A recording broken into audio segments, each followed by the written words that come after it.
Welcome to Alberta Conservation Association's Harvest Your Own podcast, the resource for everything hunting, navigating through the field, the butcher shop, and the kitchen. Life is all about great food. Let's get started.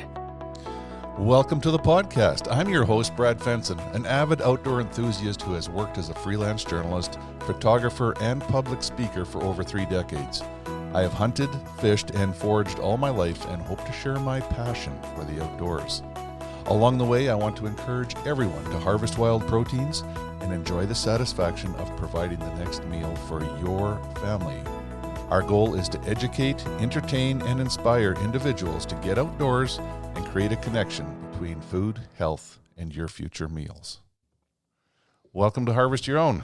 Today, we have an interesting guest, John Clarke, retired Fish and Wildlife Officer, and basically what we'd call a bear expert. Between his career and what he's learned on his own and his field experience, it sort of led him to a retirement career at the Karelian Bear Safety Authority.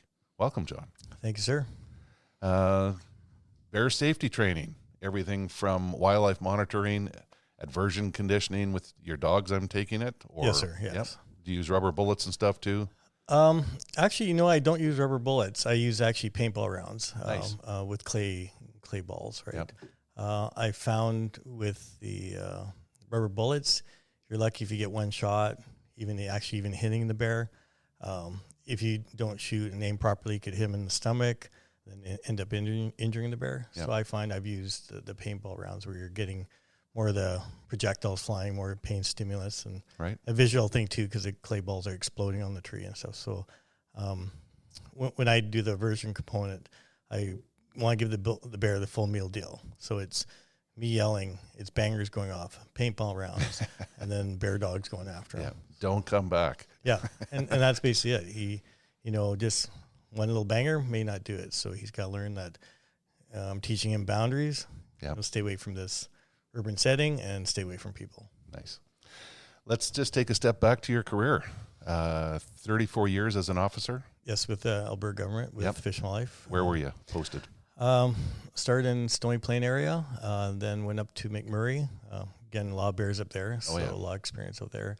Then over to Manning, to the west part of the province, which is north of Peace River. And then down to southern Alberta into the Crow's Pass area near Pinch Creek. Nice. Yeah, so a lot of different bear habitats. Yeah. Lots of different bear encounters. McMurray, Manning, Crow's Nest Pass. You were in the heart of black bears and then grizzly and black bears, grizzly and black bears. Yeah, and like I said, a lot of encounters, seeing a lot of different behaviors. Yeah. We'll talk today about, what should I do with a grizzly bear? What should I do with a black bear? Right. No.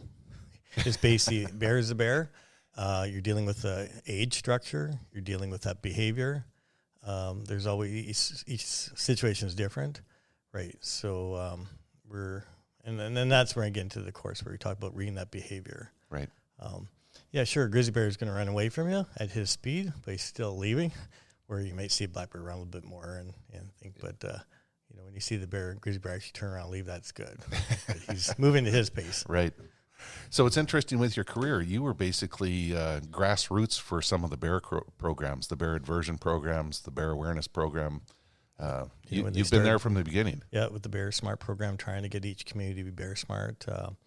I created a Bear Smart program down in Crow's Pass where I had from 8 to 15 people helping me. And that's been in the works for 13 years. And the reason why it was so successful is the volunteers, I actually have them working with me. So if I had to do aversion on the bears, they were there. If I had to tranquilize a bear, obviously I'd had to do the tranquilizing, but I let them, put the ear tag in and measure it and stuff. So they got hands-on and they just loved it. Right. So, and that's what I find with the officers, you got to get the community involved, give them a little icing on the cake to keep the volunteers around. Right. And that's why it's been so successful for years. Good. Tell us where it started. Bear awareness, Bear Smart, all the rest of it.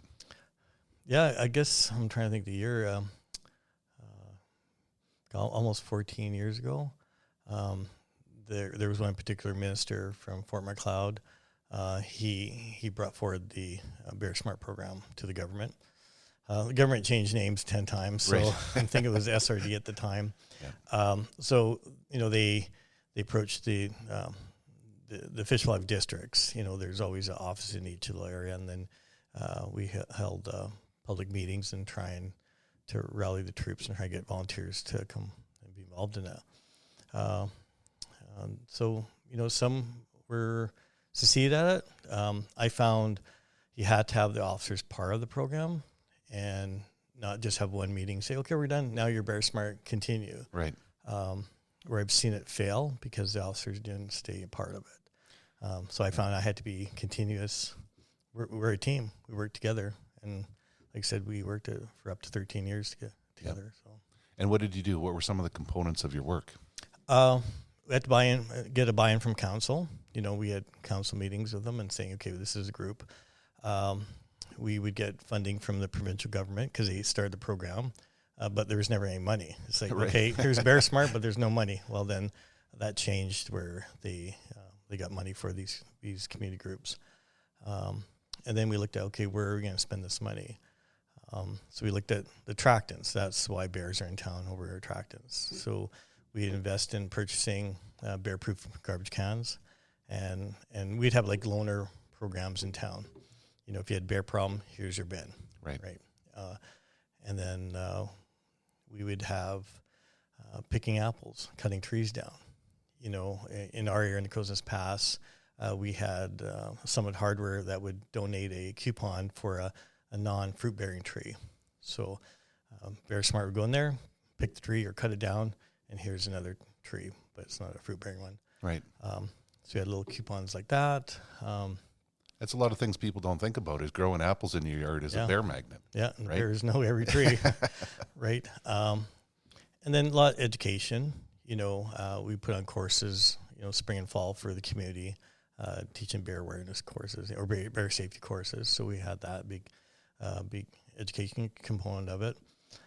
And then we actually created, it's like Citizens on Patrol, but it was Bear on Patrol. Right. So my group, we would have little decals on their doors and have little lights on their vehicles.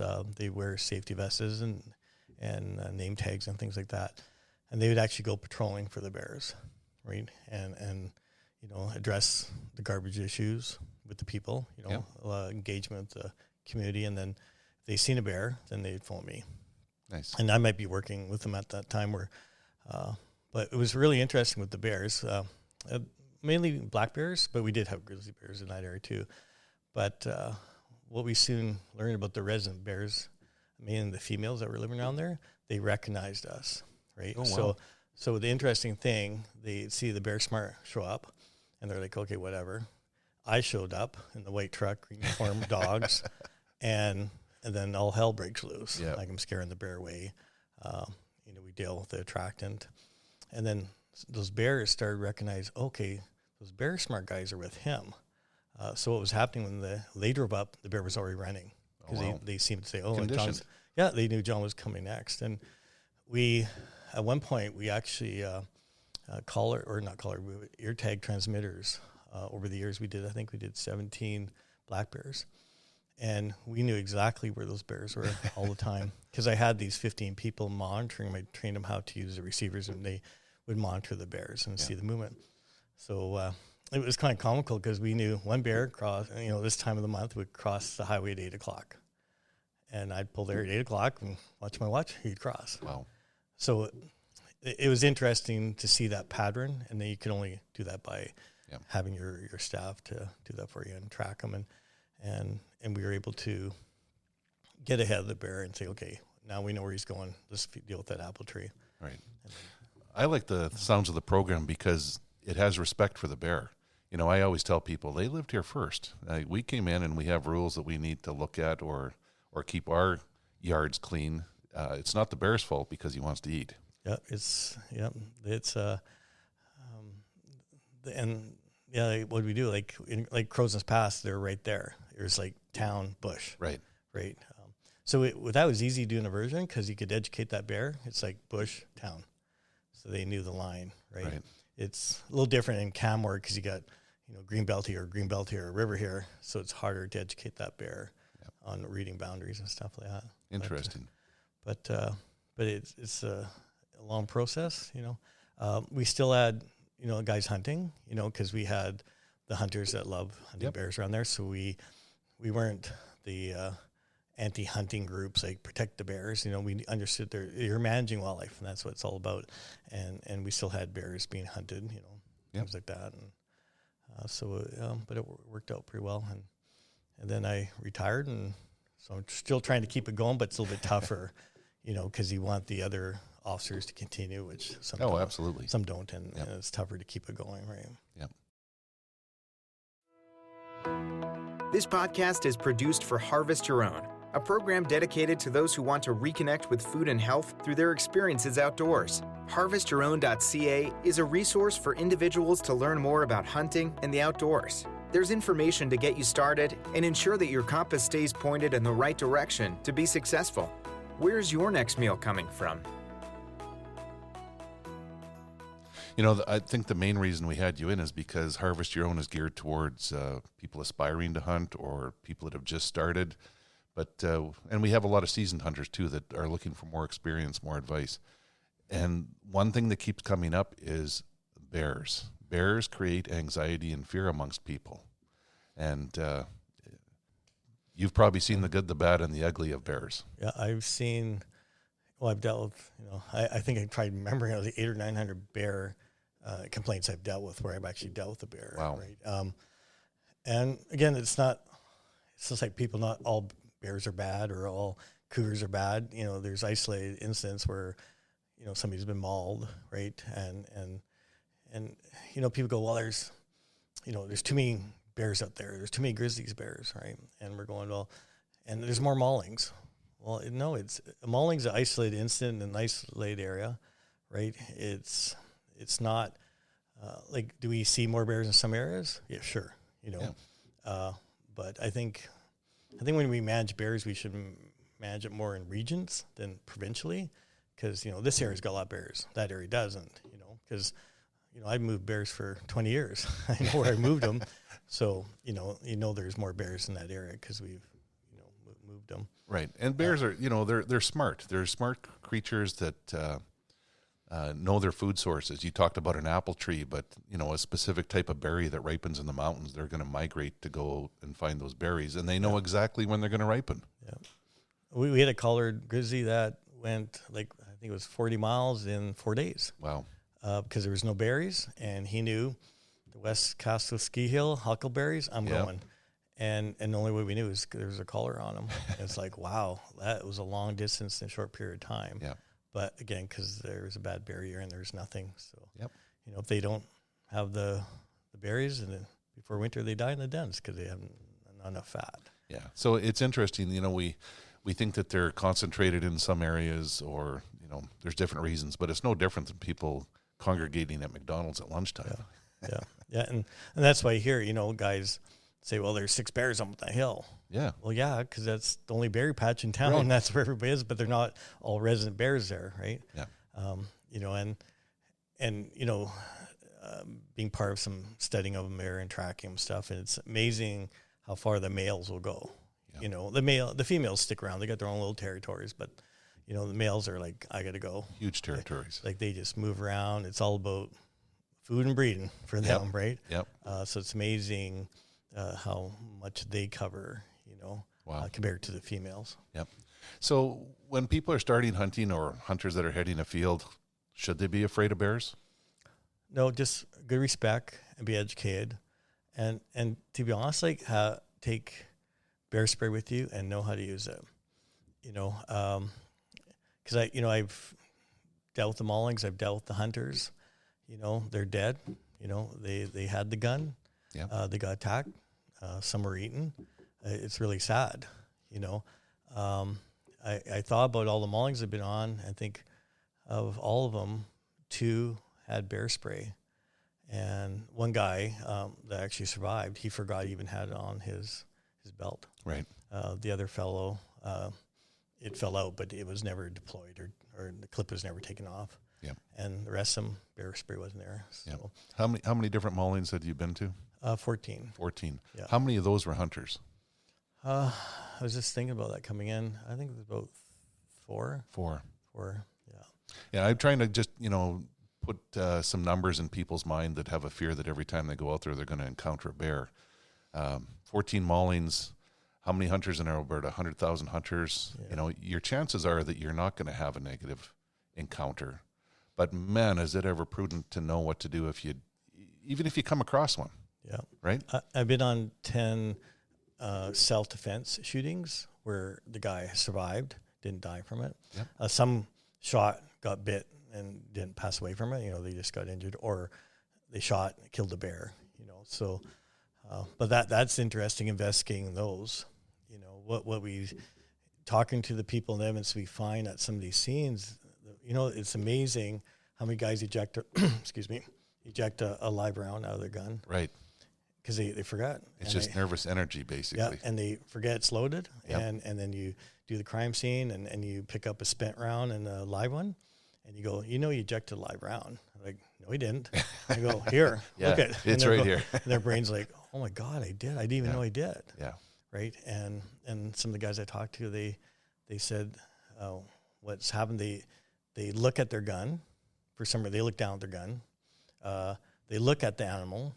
They know it's a bear, but they're still trying to comprehend it's a bear, right? They fiddle with their safety, right, or shoot, right? So all these things are going on, and the bear's coming at them, right? And so some people have been attacked, and some people have been able to shoot, and a lot of it's shooting from the hip. Right, and bears are like, this is something, a point we really need to make is if you see a bear and it's standing there, you're in control. But if it decides to charge, you have basically a second to make up your mind what you're going to do, sure. or less. Yeah, I'm in my course. I'm in a bear suit, right? And I'm hiding. And I say I'm coming out. Like I do different scenarios, right? But I do one with a gun where I have a fake gun, and I say, okay, you've taken the course today. I've done all my scenarios. You know how to spray. You know how to read these behaviors. Now we're going to do the gun one. I said, so you're pretty good at your bear spray. And I give him the gun. I say, okay, I'm going to go hide. You're not going to know where I'm at. I said, at some point, I'm going to come out. I'm the old guy in a bear suit. I'm going to come running at it and get you. Okay. So I said, you walk how you'd be walking during hunting, carry a gun like you'd be doing it. And you know what? 9 out of 10 times I beat them. Right. And that's even when in the back of their mind, they know you're coming for them. Yeah. With a bear, you don't. No. And I said, you're never ready. Like you think you're ready. And yeah, it'd be great if the bear is 50 feet in front of you going, I'm here, it gives you time. Yeah. What I try the biggest component is I try and teach people as soon as they see that threat is to retreat. To make people just freeze and they're trying to figure out, okay, what do I do? What do I do? Right. So what I teach in the course is instantly you see that threat, you should be retreating. And I teach sidestepping because what I find, if you're backing up, you fall, you trip, you don't see where you're going. So it's kind of like a sidestep shuffle. So you're watching the threat and watching your escape route. Right. And then while you're retreating, that's when you're taking the spray out, getting their clip off, and getting ready to deploy it. But the big thing, and you watch all these videos, and people meet cougars and bears, they got their GoPro on or they're using their phone. They're frozen, right? Right. And the bears, like, there's one great video. It was in Utah where this individual had a GoPro on, and he met a cougar, and he instantly starts yelling at this cougar. He sees there's kittens on the trail. So right away he knows it's going to be defensive. Yep. Mom's going to be defensive because there's kittens involved. Throughout the whole video, like she comes out, she's walking towards him. And throughout the whole video, he's yelling, screaming at her. And held his ground. No, he's backing up. Oh, he is, okay. He is backing up. But because when she's defensive, you do not scream and yell. You're retreating away from her. And throughout the whole video, if you watch it, you'll see her growling at him, which if they're predatory hunting you, they don't growl because they don't want to alert their prey. So she's growling at him, she's bluff charging him, and she's always looking back. Like she leaves her kittens back, but she's always looking back after she does a bluff charge. So the bear, or that cougar, is telling him everything. Get the hell out of here. Yeah. Leave, retreat. Stop yelling at me. And if you really analyze the video, every time he yells, it triggers her. Yeah. And he's just lucky she didn't choose to, okay, I'm just going to kill you because you're yelling at me. You're too close. You know, you're not. And when I say retreat, not turn or running, because that'll trigger a chase response too. So you're retreating. So when she does look back and looks at you, oh, great, you're 20 yards away. And she's going to calm down. So the big thing is when you're dealing with something protective like a mom with kids, you shut your mouth. She sees you. She knows what you're there. Yeah. You don't need to be able to scream. Yeah. It's where they're tracking you, it's becoming predatory. That's when you're going to be yelling and screaming and using all your tools that you have. Yes. So it's almost like predator psychology. You got to Yep. think from their point of view in terms of how they're reading the situation. If you're holding your ground, you're still a threat. If you run away, you become prey. So it's very strategic. Yeah, you just want to get out of that space, and again, you're reading that behavior. And it's tough, but you know that. And then when I'm doing my scenarios, you know, I'm teaching you that because I'm in the bear suit, right? So I'm saying, you know, you're retreating, you're scanning, you're doing the scanning within seconds too, because you're scanning to see if there's cubs involved. And here's a perfect example. This was down in Cardston where a guy was walking along the river with his dog, looking for sheds, like all of us do. And it's a fairly open area, sandy area. So all of a sudden he meets the sow grizzly with a 2-year-old. She stands up 50 yards in front of him. Okay. No bear experience, no bear spray, nothing. His dog takes off, gone, right? He gets so scared, he just bolts her in the woods. So he never retreated the way he came in, right? Because you always want to retreat the way you came because you kind of know what you came through, right. You know, and trails and stuff. He just went running through the bush, scared his mind. He fell, crashed into a bush, and just laid there because he was so scared. She was on him about 2 seconds, okay? So question, why did she go after him? So she's standing over him, and he's froze. He's not hitting her or doing anything. She growls, and then she goes, okay, threat's done. And she gets up and leaves, right? So he gets up, and he finally goes back to his truck there, and dog's waiting for him at the truck, right? So the dog was smart. So he phones us, and we go in.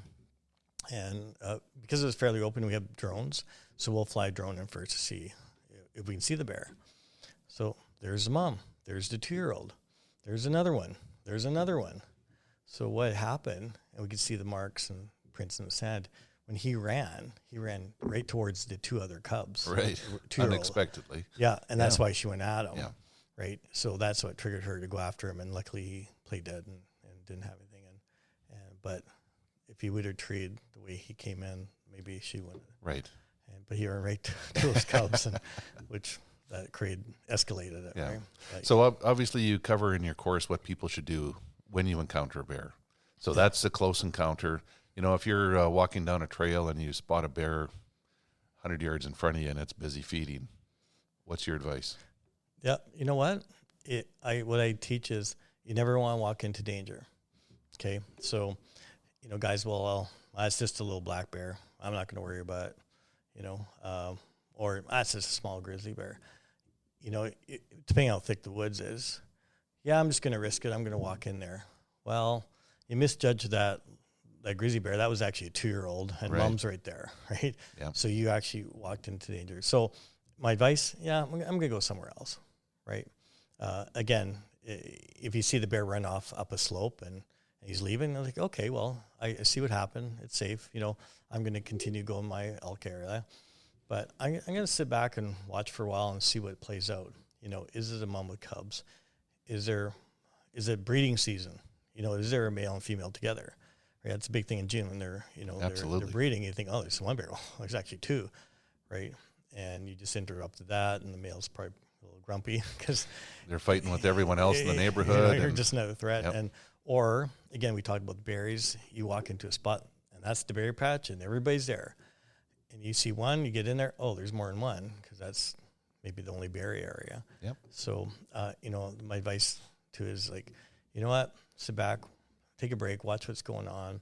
You know, how open is it? Do you see them moving? Is the bear just traveling through there, or actually do you see them feeding? You know, so I always say, you know, maybe go to another spot or sit back and watch for a while. Yeah. Because you never know what you're walking into, and maybe there's a carcass down that you didn't know about. Lots of unknowns. And so sure, 10 times out of 10, you go in there and the bear runs away and everything's great. No problem. Yeah. But that day, and all these people that, sorry to say, the ones that passed away, they didn't know they're going to die that day. They didn't know they're going to meet a bear. No. And so did they see things like, the one mauling I was on, the lady went up the tree. The other two women left, and the one lady decided to go up the tree, and the other two ladies are saying, "Stay with us, stay with us," and she went up the tree. Well, the grizzly went up the tree. Yeah. So that, and no bear, they didn't have bear spray that day either. There's all those things like, yep. You hate to see somebody pass away, but it's like, what are they thinking? Yeah, sometimes just a poor decision for the circumstances. And that's why it's so important to be trained. And not only for, like we talk about bear spray, like for moose, you can use bear spray on a moose, a cougar. Cow moose is probably one of the most dangerous critters in the woods. So it's not necessarily for bears, it's anything that's going to hurt you out there. Right. And I'm going to use it on. This podcast was made possible by Alberta Conservation Association and the Harvest Your Own community. If you're interested in harvesting your own food, there's a comprehensive collection of information. To gain insight and knowledge, head to the field, harvest your own protein, prepare it, and taste the results. HarvestYourOwn.ca is a library of information from getting started and geared up to processing, butchering, and cooking wild game to make the connection between health and food. How long's your course? It's about 5-6 hours. Okay. What's it entail? What are you going to do for the day? So to start off, there's just a short classroom component. So I actually show them 3 videos right away. And the videos consist of people that have videotaped or, GoPro or had their phone. And it's videos where the people are making the wrong decisions, right? 2 are bear ones and one's that cougar one we talked about. So they're visually watching this video. I'm explaining what the bear is doing, and I'm pointing out to see that behavior. Like, oh, I didn't know that. And so they're seeing what it is. I'm saying, okay, that's a defensive, defending a carcass or a cub, and this is predatory, what he's doing. So they get to see those videos, right? So you're kind of explaining those behaviors, what these animals do. So after that, I then go through the biology of all the bears. I talked about, when they den up and, even weird things like, they don't pee in the den, right? They reabsorb their urine. Yep. The bears reabsorb the urine and builds up their muscles. So they don't lose muscle mass during hibernation, and they don't poop in the den. So we discuss biology stuff, claws, tracks, colors, characteristics of the bears or what cougars look like. Some people know and some don't have a clue, right? Right. A lot of people see a brown bear and think, oh, that's a grizzly. Well, no, it's actually a black bear. Yeah. Okay, so we point out, the hump and the face structure and things like that. So we go through that. That's probably an hour.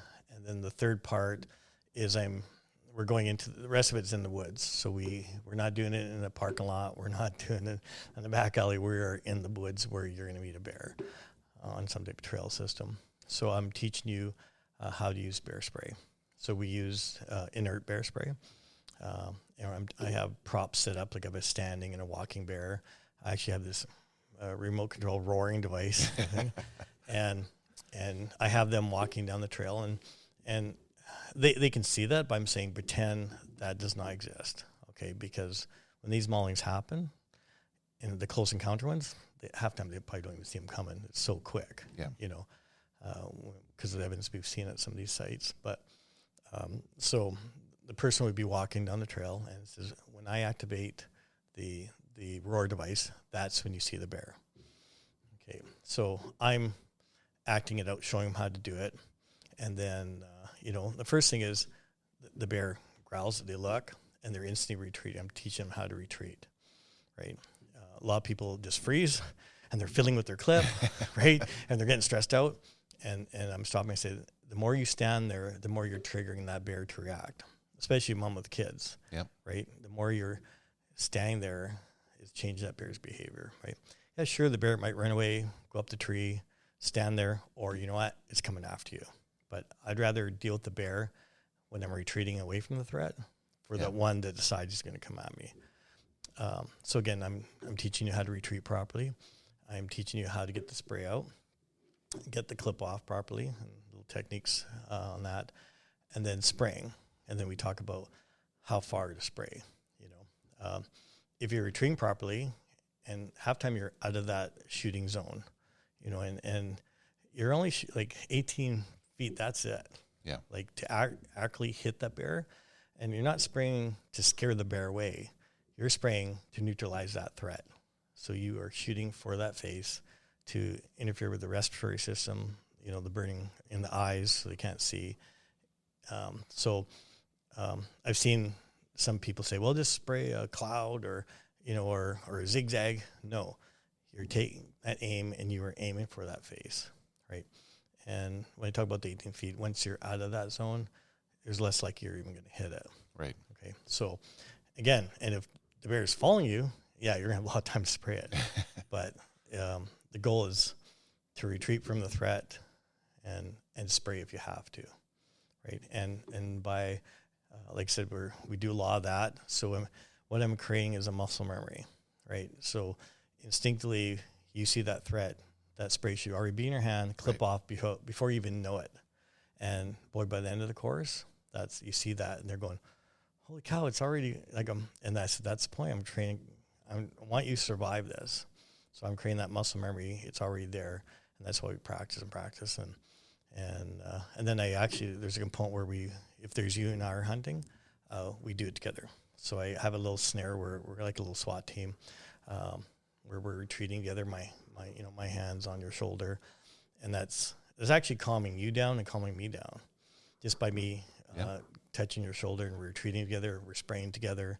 I'm guiding you if I'm on the back, and so we do that. And there's actually a leadership component that you realize you become a leader and you don't even know it, because somebody might be having a little semi-meltdown, right, and you just automatically take control, and you didn't know you had that, right?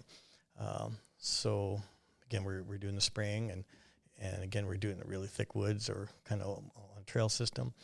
And then we go into about 7 scenarios where I'm the bear, and I'll actually have somebody help me. There'll be a cub, and we're doing bluff charges.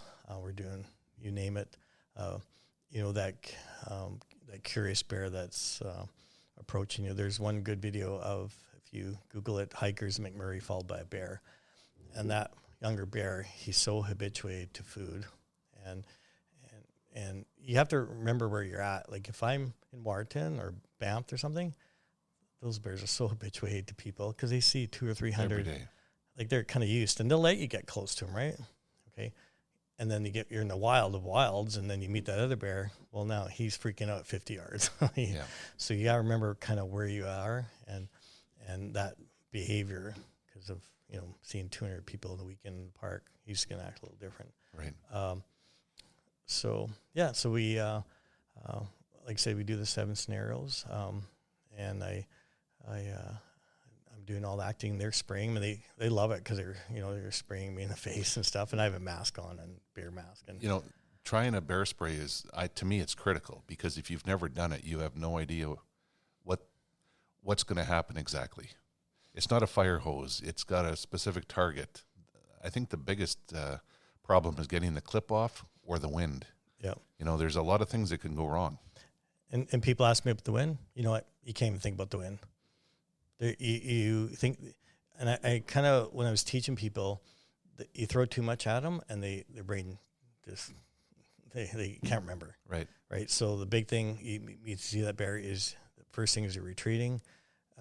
Second is you're getting that clip off. And third, you're reading that behavior. And fourth is spraying. Yeah. I add up a component of stepping off the trail, like if he's still coming, and that messed up people. They said, I can't remember all this. I got the 4 in my head. Right. And what I realized when I was doing the scenarios, you instinctively stepped off the trail. If the bear was coming at you, you would automatically, instinctively get off of his, step off it and then spray or whatever.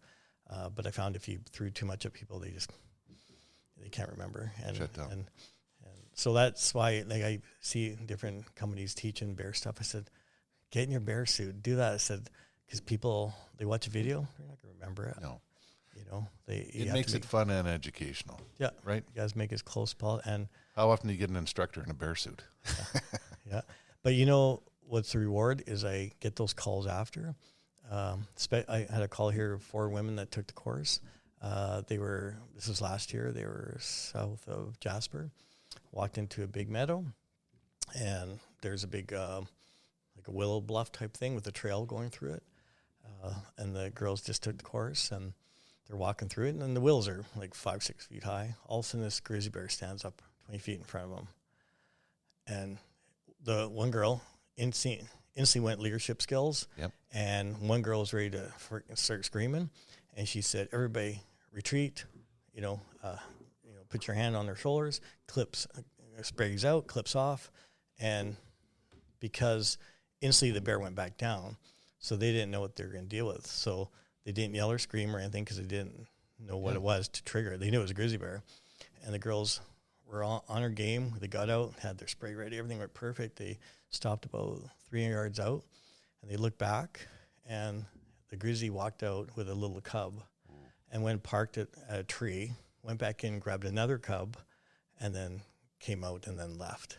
And the girls were like, holy cow. Yeah. Because we thought if we would have been yelling and screaming at her, not knowing there was cubs, that might have triggered her more because it was so thick and willows. And they said we scanned. We didn't know what we were dealing with, so we didn't yell, right, and scream and try and scare it away.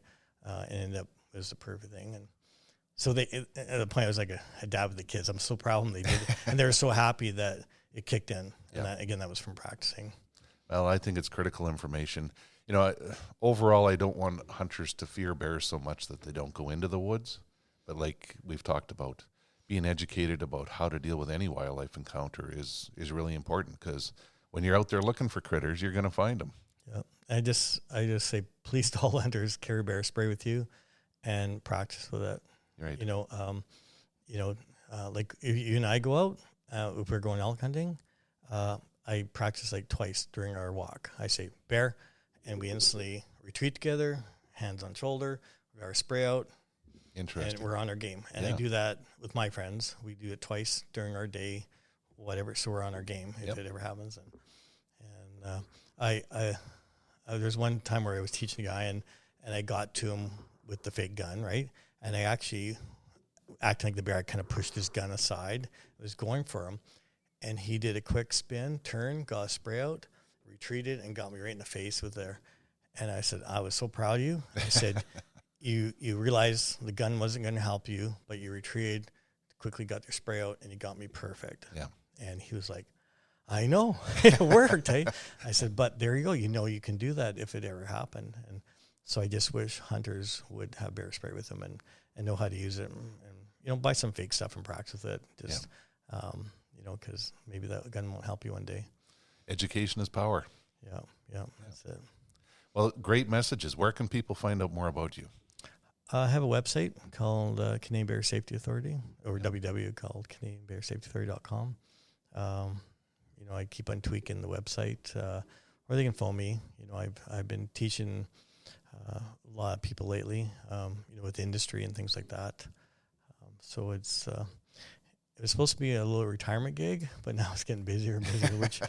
But it's good. I want people to be educated, and it's, to me, like, I've been on the sad ones where I had to deal with the families after. Right. And it's not about making the money. It's like, okay, I want you to do it, be safe, whatever it saves the bears, saves you, and everything works out perfect, right?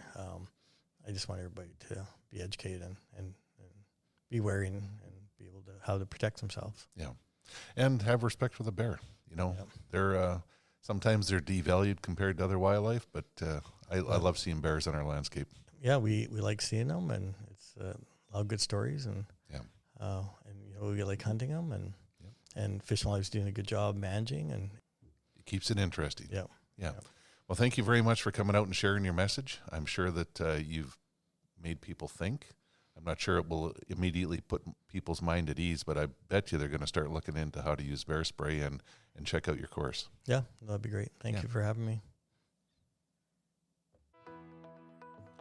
We hope to inspire people to reconnect with nature and appreciate where your food comes from by harvesting your own. For more information on getting started or to learn specifics about the Field to Fork experience, visit harvestyourown.ca and follow on Facebook and Instagram. Check back often for new material, recipes, and videos that are posted regularly. Please subscribe to Harvest Your Own podcast and take the time to rate and review the show to help us build a dedicated core of passionate hunters as our regular audience. Until next time, embrace the outdoors and all it has to offer. Thanks for joining us.